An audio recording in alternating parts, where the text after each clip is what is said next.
Welcome everyone to another episode from Off the Arrow Shelf. I'm your host, Rob Jones, and I'll be looking back on what's been going on in the last few weeks with myself and with archery in general. I'm also going to try and offer you a New Year's resolution. So this is episode 106, and it's in mid-ish December now. And the first couple of weeks of December have been pretty tough for everybody in the household. At the end of November, last day of November, beginning of December, I started feeling a bit unwell, and this progressed to end up being a really bad case of, some people call it stomach flu, but the doctor actually said it's gastric enteritis. And to give you an idea of how bad I was, I spent 24 hours vomiting and let's just say trips to the toilet very quickly. I got into a pretty bad state, so to the stage where I wasn't actually able to even drink water without throwing it up. So on the doctor's advice, I ended up in the accident and emergency ward of the District General. That's the emergency room for American listeners. And I spent several hours there with needles in my arm and taking blood to see whether it was anything more serious, and that in itself proved to be quite challenging because I was so dehydrated by this point. I hadn't been able to eat or drink anything for over 24 hours that they really struggled to get needles into me and a intravenous drip into my arm to pump me full of fluids and drugs and anti-nausea medication and everything. As I said, I spent a few hours in the A&E, and I've got to say, fantastic staff, absolutely brilliant. I made a complete fool of myself because I literally walked into the reception, leant against the reception, the person in front of me was being seen, and the next thing I remember was a group of nurses and orderlies around me because I'd actually passed out. They're absolutely brilliant. The A&E staff have been amazing. They're so kind, so friendly, and I think they're so undervalued. They work so really, really hard. There were patients on trolleys in the wards, in the corridors and everything. They were so busy that Saturday night. And they were fantastic. So I want to say a huge thanks to them. It really does make a huge difference. I was discharged late into the evening, was able to convince them to let me go home. And I then spent the next few days just trying to sip water and to keep that down. I effectively didn't eat for the better part of a week. Lost quite a lot of weight because of that. When I stepped onto the scale somewhat nervously, I'd lost over 7 pounds. And that was after I'd actually started being able to actually drink water and eat stuff. I've literally been surviving on cereals and tin sliced soup. Tins. I'll start that again. I've been surviving on cornflakes and tin fruit, or sliced pears and peaches and the like, because those are the only two things that seem to keep down. My sleep pattern went out the window. I was sleeping 16 hours a day. I was just so exhausted. I would not wish this on my worst enemy. I really wouldn't. It completely knocked me out. I'm now in the third week, and it's two weeks of basically just completely knocked me out. This week I'm actually being able to stomach things like beans on toast, which was amazing. Actually having a hot meal for the first time in a couple of weeks. That was fantastic. Yeah, it's Sharon's been amazing, and she's been poorly, and the old man's been poorly as well. She's had an absolutely stinking cold at the end of last week and spent 2 days in bed. Fortunately, I was feeling a bit better, so I could do the school run and stuff, but oh man, I felt really weak. I've not touched my bow, I've not touched any archery stuff at all. I've just not been with it.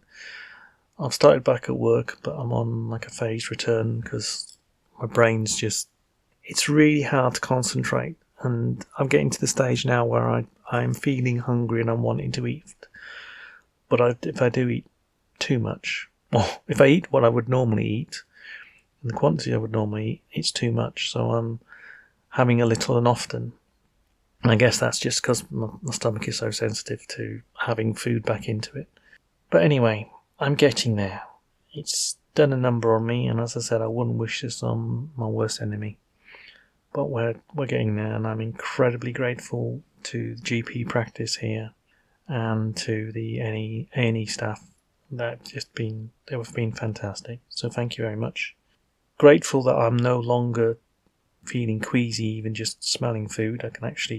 I'm almost feeling hungry, wanting to eat things, but I've got to be careful because I can just about cope with some beans on a couple of slices of toast. Anything more than that, and I feel really bloated. But we'll see how things go. Anyway, what else has been going on in the archery community and the world in general? A couple of announcements. I wanted to say congratulations to all those clubs who have managed to survive the recent storm that hit Britain. I don't know if you've heard about it, but Britain was hit by Storm Dara a week or so ago. Our club's been very lucky. We've got quite a few trees down, but there's only a few shots that have been affected by this. Steve has been round and done a safety audit round, and we're going to have to move a couple of the shots because literally the trees, and we're talking about trees that are 100 foot plus in height, have come down. I know other clubs have been really badly hit, and I'm hoping that they'll be able to recover from it. As I said, we've been really, really lucky. That's a positive. We've got repair work to do, and come January when the wood reopens, because it's now closed over Christmas, it's the big push to start working on the new half of the course. We've got 18 new targets going in. I think we're keeping... In fact, I don't think we're actually keeping any of the pre-existing 18 targets at all.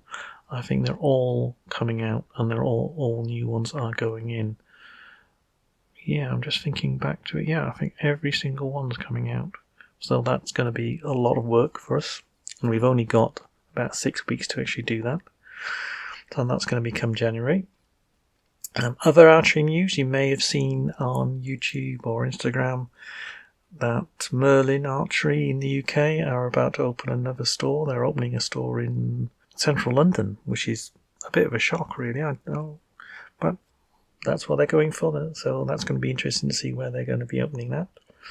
One of the Instagram posts I put up recently was about an article in Bow International, because they did a brief article on field archery and doing some myth busting on that. That's quite interesting if you want to have a read, because it's all about people saying, oh, well, if you try and do field archery, then it's going to mess up your indoor game or your target game. And I kind of disagree with that completely, because, well, I don't shoot target, to be fair, and I haven't shot anything indoors since I was 18, so that's like 30 plus years ago. So I can't comment on that, but getting out and shooting and being out in the woods, then that's something really special. And I think if you do try archery, if you do target archery, have a go at something like a field archery course or a 3D course. Speaking of 3Ds and other people, I want to give a shout out to Rich over at archery.geek.outdoors. Outdoors. He's managed to injure his leg, and not through some kind of hyper sport activity, but apparently it was something to do with a Christmas party. I'll let him explain it, but if you have a listen to episode 67, if memory serves me correctly, yes, I'm just bringing it up on my phone now. Yes, it's episode 67.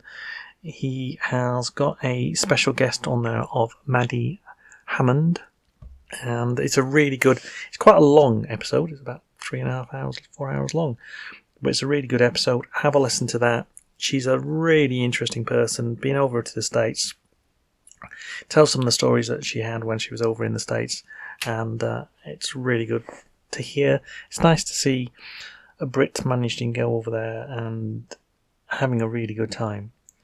Would love to give it a go someday when A, when I'm feeling better, and B, when I've got the money to actually do that. So have a listen to that, episode 67 from Archery Geek Outdoors.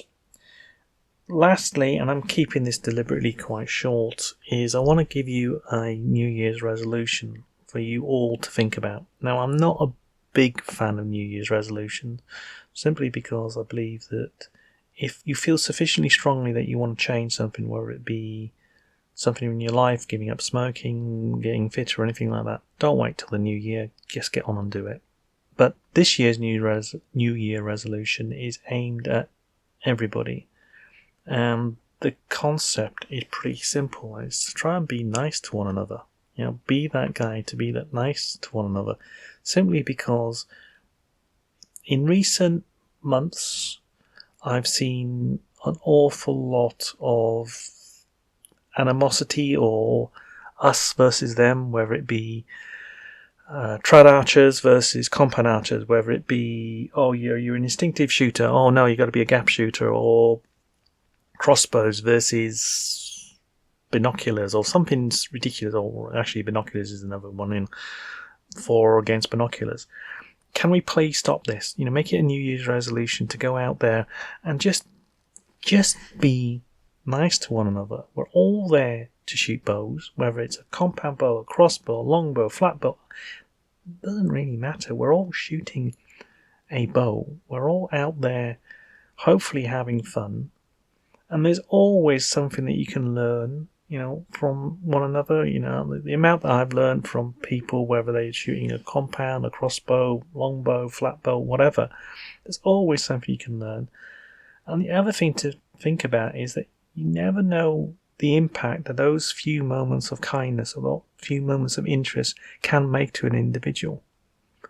There's a lot being said about mental health and how people struggle with that. There's a lot being said about, trying to get kids out, doing more things, being more active, people going out, being more active. And really, archery is a fantastic opportunity for that. And many of us, we really don't care about what you're shooting, or whether you're shooting a longbow or the latest recurve, or whether you've got a beginner's recurve. Yes, it's what you can afford, what you can do, and what you can get out there and just enjoy yourself. So let's try and make 2025 more about the fun of archery. No matter what you're shooting, think about that kindness. And I will freely admit I'll have a joke with my friends who are shooting a compound, and they'll have a joke with me about shooting a single string bow. But at the end of the day, it's fun. We're having a joke. We're not being antagonistic about it. We are all archers. So let's make this a New Year resolution of let's be nice to one another. Let's talk to each other about the kit that they're using. I always enjoy talking to a compounder about why they're shooting a compound, or why they're using that particular release aid, or things along those lines. Just the same as I enjoy talking to somebody who makes their own arrows, or is learning to shoot, or is wanting to improve. That's my New Year's resolution suggestion to you all. In the meantime, I really hope you have a fantastic Christmas. Safe journeys if you're travelling. I hope all your family are well. And good luck for whatever you want to try and achieve in the new year. Thanks for listening. Thank you for all the support I've had over the last 12 months. I really do appreciate it. And if there's anything I can do to help you out, let me know. I'm on Instagram. I've got my YouTube channel. There's offthearrowshelf.com website. Or you can just drop me a line on offthearrowshelf.co.uk. And have a great Christmas. Hope to see you in the new year. Take care.